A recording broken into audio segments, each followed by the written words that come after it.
About Barbers. By Mark Twain. Published 1871.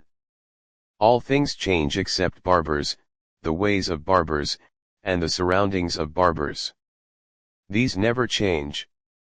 What one experiences in a barber's shop the first time he enters one is what he always experiences in barbers' shops afterward till the end of his days. I got shaved this morning as usual. A man approached the door from Jones Street as I approached it from Main, a thing that always happens. I hurried up, but it was of no use. He entered the door one little step ahead of me, and I followed in on his heels and saw him take the only vacant chair, the one presided over by the best barber. It always happens so. I sat down, hoping that I might fall heir to the chair belonging to the better of the remaining two barbers, for he had already begun combing his man's hair, while his comrade was not yet quite done rubbing up and oiling his customer's locks. I watched the probabilities with strong interest. When I saw that number 2 was gaining on number 1, my interest grew to solicitude. When number 1 stopped a moment to make change on a bath ticket for a newcomer, and lost ground in the race, my solicitude rose to anxiety. When number 1 caught up again, and both he and his comrade were pulling the towels away and brushing the powder from their customers' cheeks, and it was about an even thing which one would say next. First, my very breath stood still with the suspense.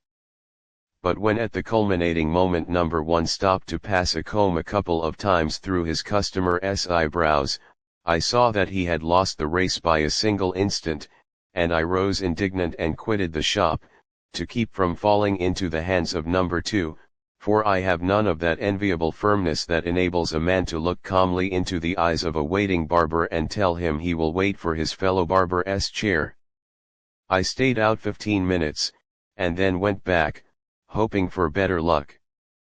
Of course all the chairs were occupied now, and 4 men sat waiting, silent, unsociable, distraught, and looking bored, as men always do who are waiting their turn in a barber's shop.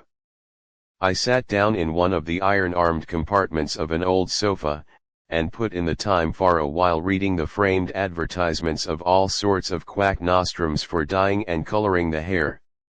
Then I read the greasy names on the private bayrum bottles, read the names and noted the numbers on the private shaving cups in the pigeonholes, studied the stained and damaged cheap prints on the walls, of battles, early presidents, and voluptuous recumbent sultanas, and the tiresome and everlasting young girl putting her grandfather's spectacles on, execrated in my heart the cheerful canary and the distracting parrot that few barbers' shops are without.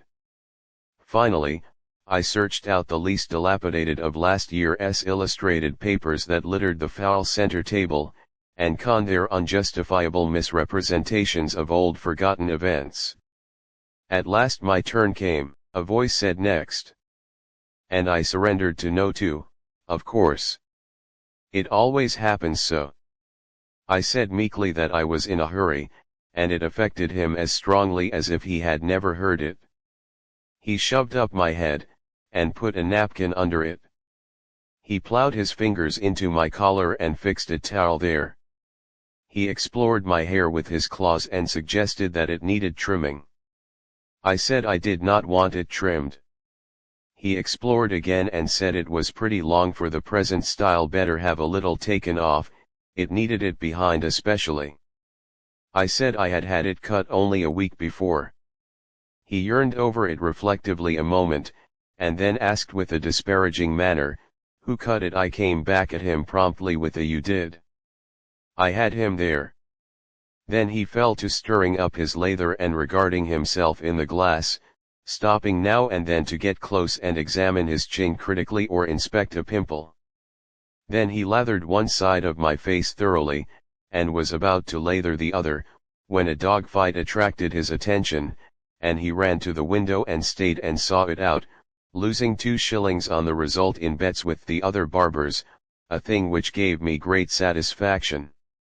He finished lathering, and then began to rub in the suds with his hand. He now began to sharpen his razor on an old suspender, and was delayed a good deal on account of a controversy about a cheap masquerade ball he had figured at the night before, in red cambric and bogus ermine, as some kind of a king.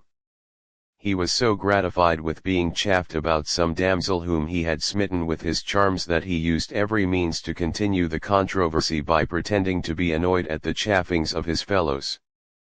This matter begot more surveyings of himself in the glass, and he put down his razor and brushed his hair with elaborate care, plastering an inverted arch of it down on his forehead, accomplishing an accurate part behind, and brushing the two wings forward over his ears with nice exactness.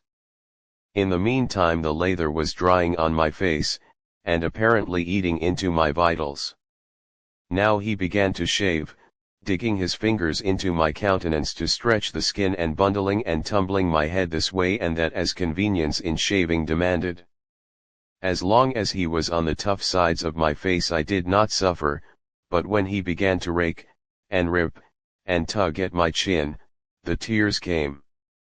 He now made a handle of my nose, to assist him shaving the corners of my upper lip, and it was by this bit of circumstantial evidence that I discovered that a part of his duties in the shop was to clean the kerosene lamps. I had often wondered in an indolent way whether the barbers did that, or whether it was the boss.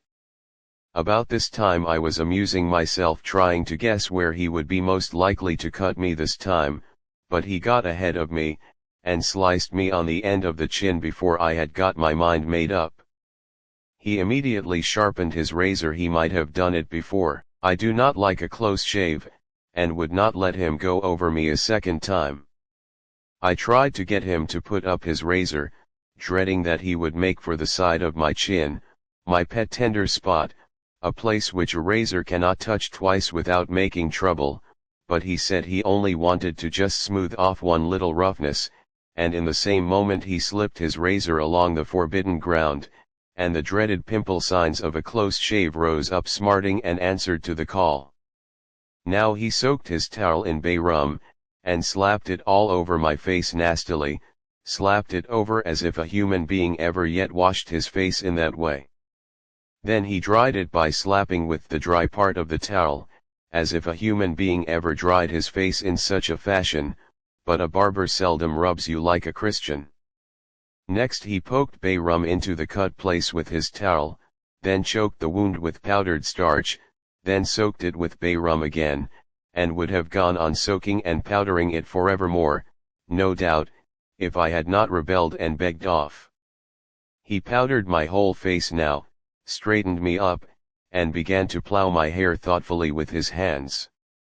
Then he suggested a shampoo, and said my hair needed it badly, very badly. I observed that I shampooed it myself very thoroughly in the bath yesterday. I had him again. He next recommended some of Smith's hair glorifier, and offered to sell me a bottle. I declined. He praised the new perfume, Jones's Delight of the Toilet, and proposed to sell me some of that. I declined again. He tendered me a tooth-wash atrocity of his own invention, and when I declined offered to trade knives with me. He returned to business after the miscarriage of this last enterprise, sprinkled me all over, legs and all, greased my hair in defiance of my protest against it, rubbed and scrubbed a good deal of it out by the roots, and combed and brushed the rest, parting it behind, and plastering the eternal inverted arch of hair down on my forehead, and then, while combing my scant eyebrows and defiling them with pomade, strung out an account of the achievements of a 6-ounce black and tan terrier of his. Till I heard the whistles blow for noon, and knew I was 5 minutes too late for the train. Then he snatched away the towel, brushed it lightly about my face, passed his comb through my eyebrows once more, and gaily sang out next. This barber fell down and died of apoplexy 2 hours later. I am waiting over a day for my revenge. I am going to attend his funeral. Dear listener, please like, share and subscribe my channel for more upcoming audiobook. Thanks.